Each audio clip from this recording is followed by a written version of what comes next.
ঢাকা বিশ্ববিদ্যালয় ভর্তি পরীক্ষার জন্য শেষ 7 দিনের আমরা এমন একটি প্ল্যান করব, যেই প্ল্যান মাফিক তুমি যদি পড়ো ঢাকা বিশ্ববিদ্যালয়ে 7 দিন পরেও তুমি ঢাকা বিশ্ববিদ্যালয়ে চান্স পাবা। কিভাবে তোমাকে এই 7 দিন পড়তে হবে সেটাই আমি তোমাকে আজকে বলবো। এই 7 দিনে আমরা 7টা বিষয় ফলো করব। দেখো, প্রথম বিষয়টা হচ্ছে যা পড়েছো এনাফ। যা তুমি এতদিন যেই টপিকগুলো পড়েছো যথেষ্ট, আর তোমার নতুন করে কোনো টপিক পড়ার দরকার নেই। তোমার এখন মনে হচ্ছে যে এই টপিকটা ঢাকা বিশ্ববিদ্যালয়ে আসার মতো, এই টপিকটা পড়া হয়নি, যদি পড়তাম তাহলে ঢাকা বিশ্ববিদ্যালয়ে হয়তো বা 1 মার্ক কমন পেতাম, আসার মতো পড়া হয়নি। তুমি যদি এখন পড়তে যাও, বিশ্বাস করো ওই টপিক তো তোমার কমপ্লিট হবেও না। এবং এছাড়াও তুমি বিগত বছরে মানে তুমি যে যতগুলো টপিক এতদিন ধরে পড়েছো, এই টপিক তুমি ভুলে যাবা, এই টপিকগুলো তুমি একদমই প্রপারলি ভুলে যাবা। এই জন্য তোমাকে এই নতুন করে আর কোনো টপিক পড়ার দরকার নেই। তুমি যতটুকু পড়েছো এনাফ, যদি অল্পও পড়ো তাও কোনো সমস্যা নেই। যা পড়েছো সেইগুলোই বারবার তুমি এখন রিভাইজ দাও। তুমি যতটুকু পড়েছো এতটুকুই তুমি রিভাইজ দাও। এর বাইরে নতুন কোনো টপিক এই সময় এসে আর পড়ার দরকার নেই, এখন হচ্ছে রিভাইজ দেওয়ার সময়। এরপরে দেখো, সিলেক্টেড টপিক কমানো। এতদিন আমরা কিছু সিলেক্টেড টপিক পড়েছি, যেমন ধরো তুমি হচ্ছে যে বাংলার জন্য 10টার মতো সিলেক্টেড টপিক পড়েছি, ইংরেজির জন্য 10টার মতো সিলেক্টেড টপিক পড়েছি, সাধারণ জ্ঞানের জন্য 15টার মতো সিলেক্টেড টপিক পড়েছি। এগুলো কি? এগুলো হচ্ছে ঢাকা বিশ্ববিদ্যালয়ে আসার মতো কিছু টপিক, যেগুলো থেকে প্রতি বছরই প্রশ্ন রিপিট হয়। এই সিলেক্টেড টপিককে আমরা এই 7 দিনে আরো কমায় আনবো। কিভাবে কমায় আনবো? যেই টপিকগুলো প্রশ্ন আসবেই মাস্ট, সেই টপিকগুলো আগে শেষ করব। যেমন আমি যদি তোমাকে উদাহরণ দিয়ে বলি, তুমি তাহলে বুঝতে পারবা। ধরো, অভিধান ক্রম থেকে প্রশ্ন মিস যাবেই না, বানান থেকে ঢাকা বিশ্ববিদ্যালয়ে প্রশ্ন মিস যাবেই না, সমাজ থেকে ঢাকা বিশ্ববিদ্যালয়ে প্রশ্ন মিস যাবে না, পদ থেকে তোমার প্রশ্ন থাকবে। এই যে এই টপিকগুলো বলছি, এগুলো থেকে ঢাকা বিশ্ববিদ্যালয়ে প্রশ্ন কিন্তু 100% আসবেই। এইগুলো তোমার শেষ করতেই হবে। এই টপিকগুলো তুমি আগে শেষ করবা, এরপরে তুমি অন্যান্য টপিকগুলো শেষ করবা। অর্থাৎ সিলেক্টেড টপিকগুলোকে কমিয়ে এনে আগে শেষ করবা। অর্থাৎ যেইখান থেকে তুমি 1 মার্ক কমন পাবা, সেই টপিকগুলোই পড়বা। যেই 3টা টপিক 4টা টপিক বললাম, এখান থেকে 4 মার্ক তুমি কমন পাবা, তাহলে এইগুলো আগে শেষ করবা। এছাড়াও বাংলার জন্য যদি আমি মুখস্থ বিষয় তোমাকে বলি, পারিভাষিক থেকে তুমি 1 মার্ক কমন পাবা। তারপরে তুমি এখন সমার্থক শব্দ থেকে 1 মার্ক কমন পাবা, এক কথায় প্রকাশ থেকে 1 মার্ক কমন পাবা, বাগধারা থেকে 1 মার্ক কমন পেতে পারো। তো এই টপিকগুলো তুমি অবশ্যই মুখস্থ টপিকগুলো আগে শেষ করবা। ইংরেজির জন্য যদি বলি, তোমার টেন্স এবং সিকোয়েন্স টেন্স থেকে প্রশ্ন আসবে। এরপরে তোমার যেমন আছে পার্টস অফ স্পিচ থেকে প্রশ্ন আসবে, ভয়েস থেকে প্রশ্ন আসবে, ন্যারেশন থেকে প্রশ্ন আসবে তোমার। তো এইগুলো তুমি আগে শেষ করতে হবে। অর্থাৎ সিলেক্টেড টপিককে আরো কমিয়ে এনে বিগত বছরের প্রশ্নগুলো প্র্যাকটিস করতে হবে।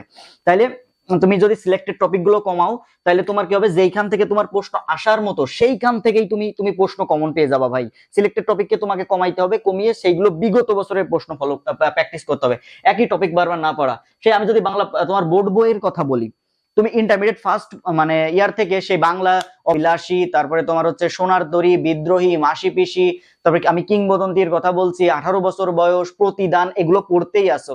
সেই ইন্টারমিডিয়েট ফার্স্ট ইয়ার থেকে পড়তে আসো। আর কত পড়বা? এই সময় এসে আবার তুমি এই টপিক গুলো পড়বা? এটা তোমার মুখস্থই আছে, তোমার তো জানাই আছে, তোমার এইগুলো আর পড়ার দরকার নেই। এই যে এই গল্পগুলো তোমার আর পড়ার দরকার নেই। তুমি লিখিতর জন্য শুধু ধারণা রাখবা যে এই মানে প্রশ্নগুলো আসলে আমি এইভাবে অ্যান্সার করে আসবো, একটু ধারণা রাখবা। এই প্রশ্নগুলো আর মানে এই গল্প আর পড়ার দরকার নেই, এগুলো তুমি পড়েছো, এগুলো তুমি পারবা, এখান থেকে আসলেও তুমি পারবা, এখান থেকে তোমার মিস হবে না প্রশ্ন।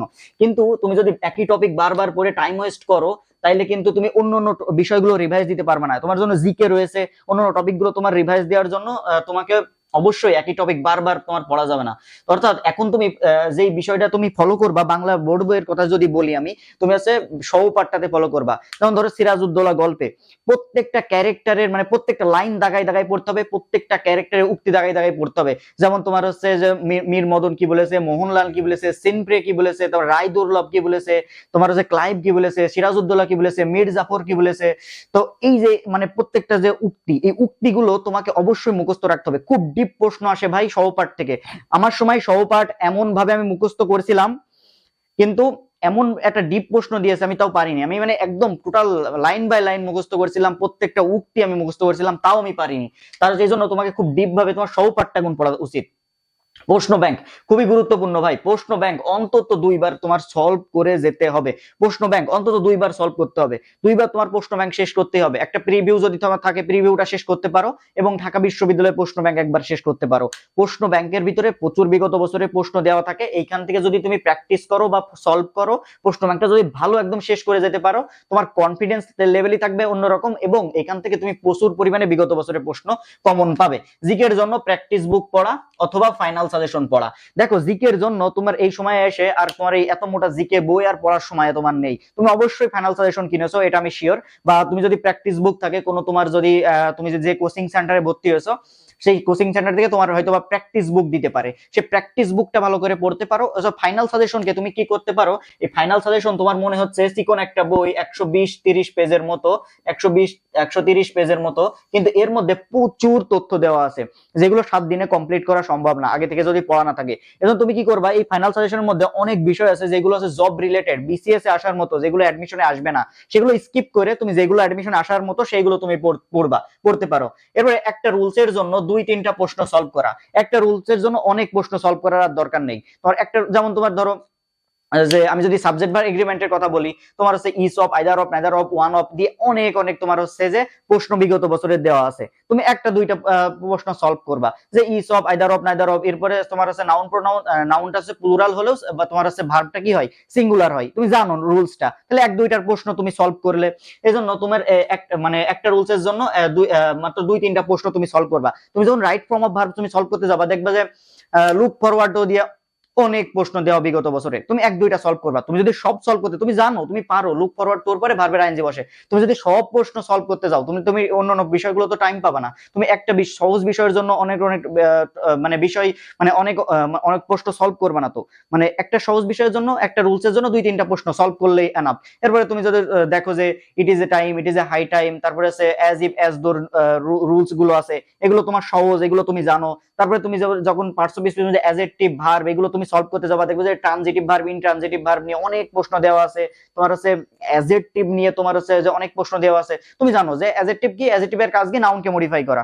নাউনের আগে যদি আরেকটা তোমার নাউনও বসে সেটা কি হয়ে যায়, অ্যাডজেক্টিভ হয়ে যাবে। এছাড়া আর্টিকেলের পরে যদি দুইটা ওয়ার্ড থাকে, প্রথমটা হয় অ্যাডজেক্টিভ, দ্বিতীয়টা হয় নাউন। এরকম কিছু কিছু মানে প্রশ্ন তোমার দেওয়া আছে যেগুলো তুমি জানো, যেগুলো তুমি পারো। তো এইগুলো তোমার মানে 1-2টা প্রশ্ন তুমি সলভ করলেই হবে, এগুলো বেশি সলভ করার দরকার নেই। এখন লাস্ট হচ্ছে রিটেনের জন্য 7 দিন বাংলা প্রশ্নগুলোর ধারণা নেওয়া, অর্থাৎ বাংলা বোর্ড বইয়ের প্রশ্নগুলো সম্পর্কে একটু ধারণা দেওয়া। হ্যাঁ, এই প্রশ্নটা যদি এইভাবে আসে আমি এইভাবে একটু লিখবো, এই প্রশ্নটা এইভাবে আসলে এইভাবে লিখবো, ধারণা নেওয়া। এই যে বাংলার জন্য 7 দিন প্রশ্নগুলো ধারণা নেওয়া, এজন্য ইংরেজির জন্য টেক্সট বুকের প্যারাগ্রাফ সম্পর্কে বাংলায় ধারণা নেওয়া, অর্থাৎ টেক্সট বুকে অন্তত এখন যেই প্যারাগ্রাফ গুলো দেওয়া আছে এগুলো বাংলায় ধারণা নেওয়া। প্যারাগ্রাফ আমি তোমাকে মুখস্থ করতে বলতেছি না, শুধুমাত্র বাংলায় ধারণা নিবা, বাংলায় ধারণা নিয়ে মানে লিখবা সে প্যারাগ্রাফটা 8-9 লাইন 8-10 লাইন লিখবা প্যারাগ্রাফ, বাংলায় ধারণা নিবা। টেক্সট বুকের প্যারাগ্রাফ গুলো শুধু বাংলায় ধারণা নিবা এবং সেই অনুযায়ী যেই ইনফরমেশন গুলো তুমি জানবা সেই ইনফরমেশন গুলো অনুযায়ী তুমি কিছু লিখবা, তাহলে তুমি মার্ক পাবা অন্তত। এখন 7 দিন সময় আছে, এখন তুমি প্যারাগ্রাফ অনেক মুখস্থ করেও তোমার লাভ হবে না, সেজন্য টেক্সট বুকের প্যারাগ্রাফ সম্পর্কে বাংলায় ধারণা নিবা। আর রিটেনের জন্য বাংলার যে বোর্ড বইটা আছে সেই সম্পর্কে একটু ধারণা, একটু আইডিয়া রাখবা। তো এই যে বিষয়গুলো বললাম, এই বিষয়গুলো তো যদি তুমি ফলো করে তুমি 7 দিন পড়তে পারো, তুমি ঢাকা বিশ্ববিদ্যালয়ে 100% চান্স পাবা। দেখা হবে পরবর্তী কোনো ভিডিওতে, ততক্ষণ সবাই ভালো থাকো। আসসালামু আলাইকুম।